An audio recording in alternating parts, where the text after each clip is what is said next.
22 minutes past the hour of 6 o'clock in Trinidad and Tobago. Good morning and welcome to the Now Morning Show again. We are speaking about the second Maroon Indigenous Gathering and Conference happening from the 5th to the 9th of November. The theme is envisioning a connected Maroon diaspora and a reparative future. Joining us in studio is Iya Akila Jaramogi, Paramount Chief of the Americans of Trinidad and Tobago and coordinator of the second Maroon Gathering and Conference, and also Cynthia Ellis Topsy, Ambassador at Large for the Garifuna Nation and Cultural Ambassador for Belize. Good morning, Ambassador, and good morning, Iya Akila, and welcome. Good morning. Thank you. Thank you very much. It's a pleasure to have you with us on the show this morning. Thank you for joining us, and I can only imagine how busy both of your schedules are.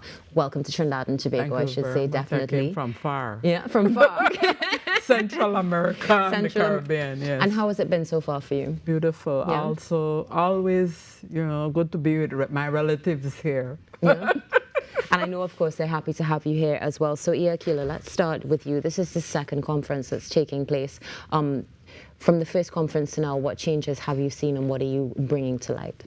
Oh yes, from the first conference, which was held in Dominica in 2021, to now, we have been able to bring more Indigenous peoples together. We have been able to widen our network and take this information to a higher level. For example, going to the United Nations Permanent Forum for People of African Descent, and also to the United Nations Permanent Forum on Indigenous Issues. Prior to that, in Jamaica last year, we had the Special Rapporteur on Indigenous Issues come to Jamaica and meet with us, and that was really, a great step forward. And it sounds like, from what I've seen thus far for the scheduled events this year, that you're continuing to take these steps forward. But Ambassador, let's bring you into the conversation again. Welcome to Trinidad and Tobago. Assuming, is this your first time or no? I've been here a couple of times, but it's a deeper experience now. And how is it a deeper experience for you now? It's deeper in the sense that Indigenous voices and experience and the Maroonage journey is being recognized in a bigger way. So I'm very excited about that.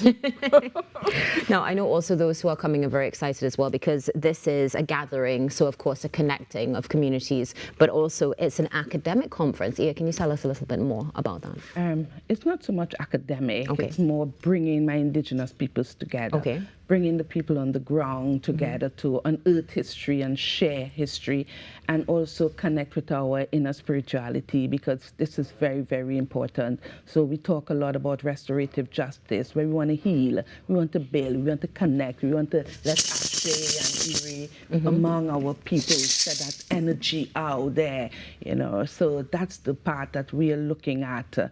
So while we have the academic community on board with us, we have University of Bridgewater State University, we have University of Boston, and we also have our own University of the West Indies Gender and Development Studies. Those sisters are there working with us to make sure that this event is successful. And it definitely will be successful. Ambassador, I see that you have a declaration here with you. Can you share a little bit about that? We're working on it. I like the question about academia, because our people through antiquity have been researched, and one of the processes of the declaration is to celebrate and to acknowledge and to affirm the wisdom and strength of our various relatives around the world.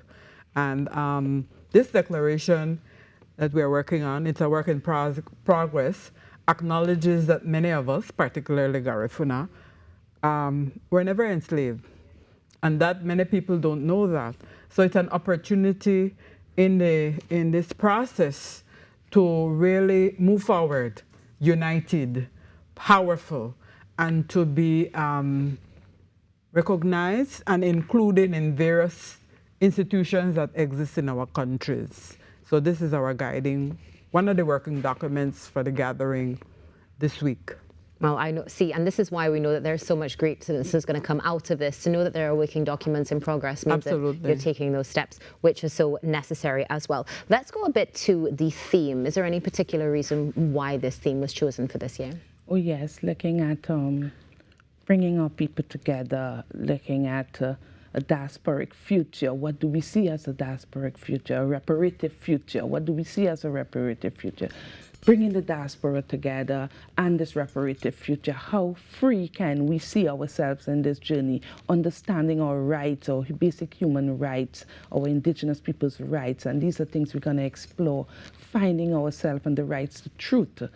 And that is why I stressed on unearthing the truth. A lot of people here, even in Trinidad, don't even know that Maroons existed in Trinidad. We had Maroons in the Tamana Hill, we had Maroons in Guayaguayari, we had Maroons in Paramin, and even our own American descendants are descendants of Maroons from the Americas, from Virginia, North and South Carolina, you go down to Spanish Florida, Alabama, Georgia, and we came here in 1816 as free blacks, but the marriage took place in the U.S. So we are descendants of Maroons, and also our brothers and sisters throughout the Caribbean, from Antigua to Trinidad. Wherever there was plantation or estates, you would have had people resisting, like my ancestors and others, as Marcus Garvey and all our freedom fighters would talk about this history. But it's now for it to be in the schools and for the youths to understand the truth.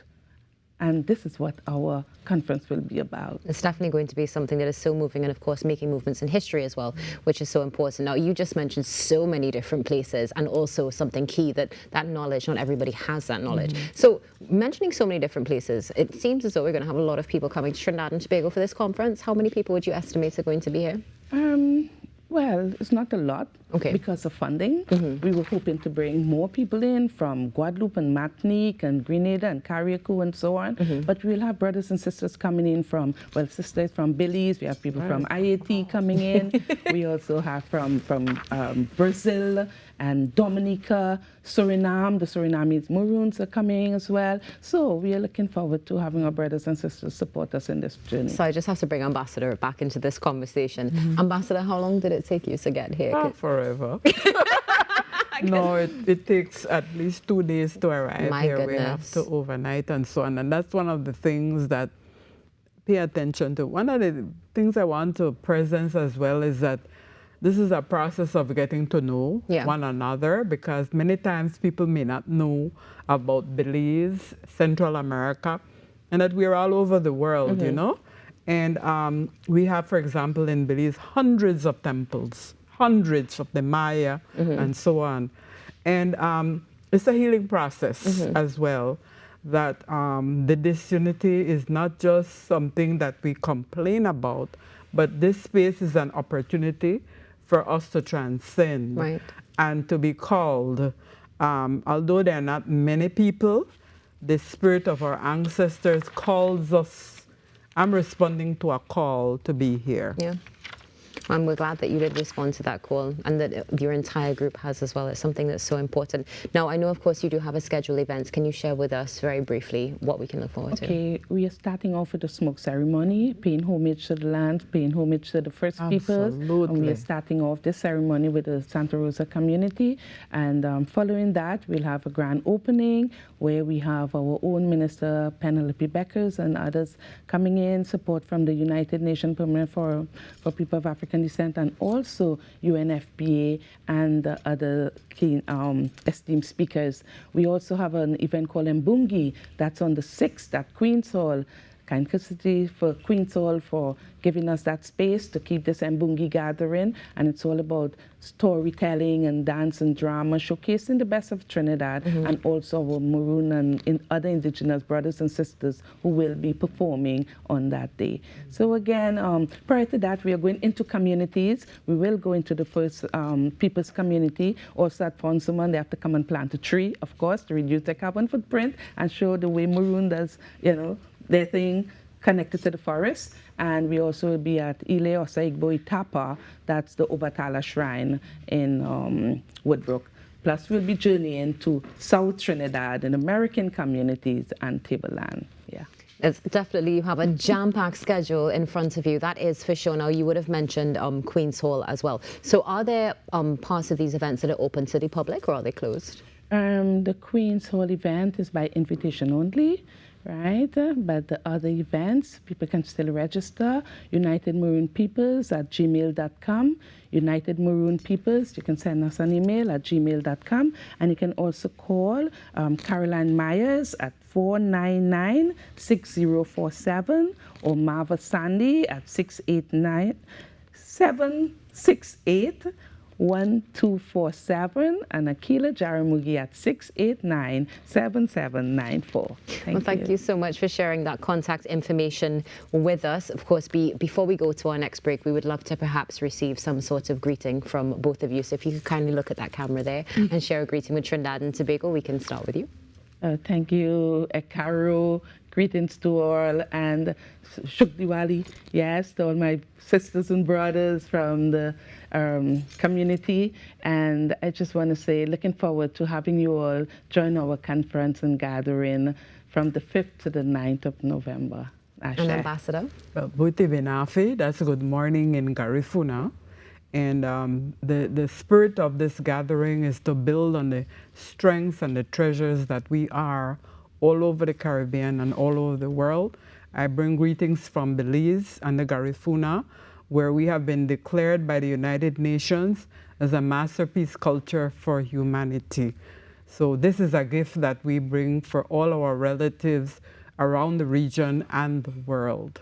Well, Ambassador Cynthia and Ia Akila, thank you so much for joining us this morning, hoping that you have an incredible time and looking forward to seeing many more of these conferences happening. Awesome. Thank you, Sareme. It's a pleasure. The second Maroon Indigenous Gathering Conference is happening from the 5th to the 9th of November. You can get some more information on social media, and you can also stay tuned because the Now Morning Show continues right after this break.